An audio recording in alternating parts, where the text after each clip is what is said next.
Hello everyone, কেমন আছেন সবাই? আশা করি সবাই অনেক ভালো আছেন। আজকে আমি আপনাদেরকে ডক্টর রাসেল ফেস ওয়াশ সম্পর্কে বলবো। ডক্টর রাসেল ফেস ওয়াশগুলোর মধ্যে আমি আপনাদের সাথে দুই ধরনের ফেস ওয়াশ নিয়ে কথা বলবো।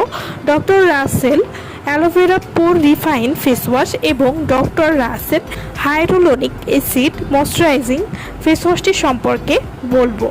Doctor Rashel aloe vera pore refine face wash, এই ফেস ওয়াশটি স্কিনকে অনেক বেশি ফর্সা করবে, হেলদি এবং সফট করতে সাহায্য করবে।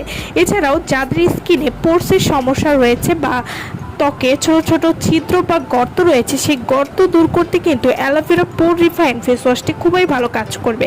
এছাড়াও এই ফেস ওয়াশটি নিয়মিত ব্যবহারে ত্বকের বয়সের চাপ সহজেই দূর করবে। এছাড়াও ত্বককে ভেতর থেকে পরিষ্কার করবে, ত্বকের তৈলাক্ত ভাব সহজেই দূর করবে। এই ফেস ওয়াশগুলো সম্পূর্ণ কেমিক্যাল মুক্ত ফেস ওয়াশ হবে এবং এগুলো কিন্তু সেন্সিটিভ